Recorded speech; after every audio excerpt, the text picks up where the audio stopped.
आ गया है NCERT exercise 8.1 का क्वेश्चन नंबर 2। इसमें क्या कहता है कि फिगर 8.13, ये है figure 8.13, find tan p minus cot r। सबसे पहले तो हम ये देखेंगे कि ये जो राइट एंगल ट्रायंगल दिया हुआ है इसमें क्या तीनों साइड हमारे पास है, तो एक साइड 12 एक साइड 13, ये क्यू आर का वैल्यू नहीं दिया हुआ। तो सबसे पहला मेरा काम तो यही होना चाहिए कि क्यू आर को फाइंड करेंगे। क्यों? क्योंकि tan का फॉर्मूला होता है p बाई b और इसमें हाइपोटेनस का लेना देना नहीं है। लेकिन यहाँ दिया हुआ क्या है, 90 का सामने वाला मतलब हाइपोटेनस है ना। तो हम लोगों को ये बेस जो यहाँ क्यू आर खाली पड़ा है उसको भरना होगा ना कि क्यू आर का साइड का वैल्यू कितना होगा। फिर से समझते हैं। एक राइट एंगल ट्रायंगल दिया है जिसमें दो साइड दिया हुआ है, ठीक है, तीसरा साइड दिया हुआ नहीं है। tan p का वैल्यू क्या होता है, या tan का वैल्यू सोचो, या कॉट है और tan है। tan का वैल्यू होता है p बाई b और कॉट का वैल्यू इसी का उल्टा होगा b बाई p। मतलब हम लोग को जरूरत है परपेंडिकुलर और बेस का। क्या हाइपोटेनस का जरूरत है हमको इस फॉर्मूले में? नहीं, लेकिन दिया हुआ क्या है, हाइपोटेनस है ना। तो हाइपोटेनस मदद भले करेगा इस साइड को फाइंड करने के लिए। तो ये वाला साइड जब तक फाइंड नहीं करेंगे तब तक ये सॉल्यूशन, तब तक इसका सॉल्यूशन हम कर नहीं पाएंगे, ठीक है। तो पहला स्टेप क्या है यहाँ पे, find the value of Q R. यहाँ लिखते हैं सॉल्यूशन। क्या लिखेंगे, इन राइट ट्रायंगल बाई, कौन सा थ्योरम लगाएंगे, Pythagoras theorem, by Pythagoras theorem, ठीक है। पाइथागोरस थ्योरम लगा लिए, क्या हो जाएगा, हाइपोटेनस का स्क्वायर बराबर परपेंडिकुलर का स्क्वायर प्लस बेस का स्क्वायर। हाइपोटेनस कौन है यहाँ पे, पी आर। परपेंडिकुलर दोनों में से किसी एक को बोल सकते हैं, फिलहाल तो इसी को बोल लेते हैं, पी क्यू का स्क्वायर, और बेस क्या है अपना, क्यू आर का स्क्वायर। पी आर का वैल्यू कितना है 13, तो 13 लिख दिए। पी क्यू का वैल्यू 12, तो 12 लिख दिए। और क्यू आर नहीं मालूम तो ऐसे ही रहने दिए। क्लियर।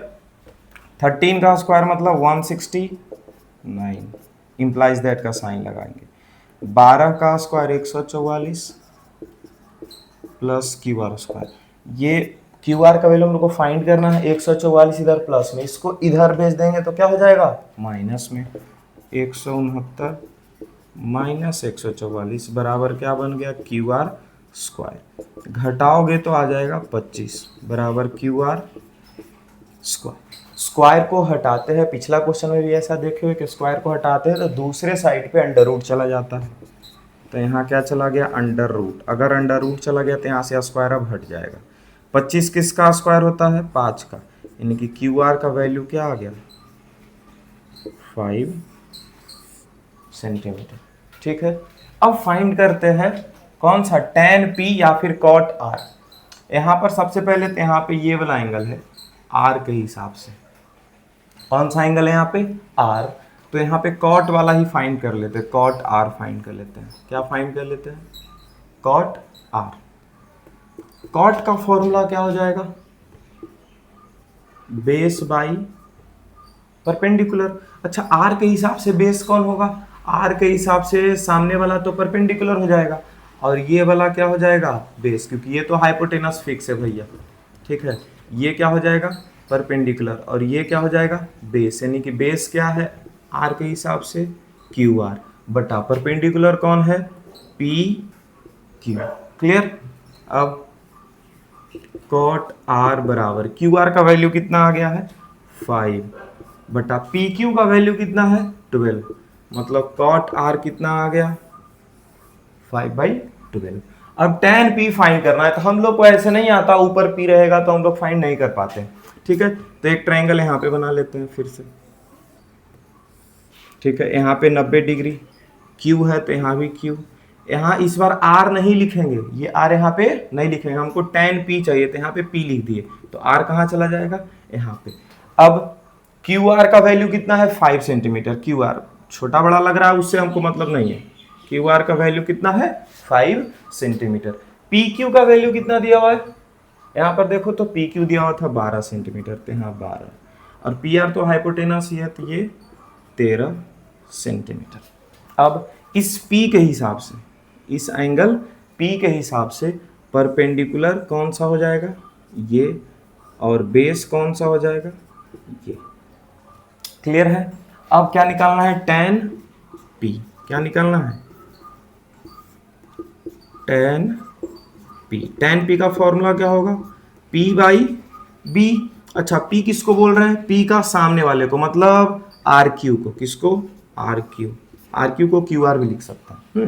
और B किसको बोल रहे हैं, बेस किसको बोल रहे हैं, इसको QP को, QP। तो tan P बराबर, RQ का वैल्यू खोजो, तो RQ नहीं तो QR कितना है 5 बाई QP का वैल्यू खोजो, QP का वैल्यू 12, मतलब tan P भी क्या आ गया 5/12। हम लोगों को क्या फाइंड करना है, tan P minus cot R। यहाँ पे लिखते हैं, अब क्या लिखते हैं, consider tan P minus cot R। क्या लिखते हैं, tan P minus cot R। tan P का वैल्यू यहाँ से उठा के लिख दिए 5/12, माइनस कॉट R का वैल्यू भी क्या है 5/12। दोनों opposite sign, same value, cut के हो गया 0, यानी कि आंसर अपना क्या बन गया 0। समझ में आया? अच्छा, यहाँ से एक अब ट्रिक दे लेते हैं। देखिए, अगर ऐसा क्वेश्चन ऑब्जेक्टिव में आ जाए, अगर ऐसा क्वेश्चन कहाँ आ जाए, ऑब्जेक्टिव में आ जाए, तो कैसे बनाएंगे, इतना झंझट नहीं करना है, ठीक है। ये अगर एक राइट एंगल ट्रायंगल है, ठीक है, यहाँ लिखा हुआ है A, यहाँ लिखा हुआ है B, और यहाँ लिखा हुआ है C। तो इस C का क्या ले लो, साइन ले लो, ठीक है, और इस A का कॉस ले लो। A का क्या ले लो, कॉस, मतलब कॉस A और साइन C, ये दोनों वैल्यू हमेशा बराबर होगा। फिर से यहाँ का साइन ले लो, ठीक है, और यहाँ का कॉस ले लो, दोनों का वैल्यू सेम आएगा, पहला पॉइंट। या फिर यहाँ का कॉस ले लो और यहाँ का साइन ले लो, या फिर इस पे एक टिक लगाते हैं और इस पर भी एक टिक, या फिर एक चीज़ और, साइन C के जगह यहाँ क्या ले लो, कॉस C ले लो, इस पे हम अब 2 टिक लगाते हैं, और यहाँ कॉस A की जगह क्या ले लो, साइन A लगा लो। इसका दोनों का वैल्यू सेम आएगा, जिस पे एक एक टिक लगाओ उन दोनों का वैल्यू सेम आएगा, और जिस पे 2-2 टिक लगाओ उन दोनों का वैल्यू सेम आएगा। मतलब कि साइन C और कॉस A का वैल्यू सेम, या फिर कॉस C और साइन A का वैल्यू सेम, ऐसा, ठीक है, क्योंकि परपेंडिकुलर और बेस आपस में इंटरचेंज हो जाता है, हाइपोटेनस तो वही रह जाता है, इसके कारण ऐसा होता है।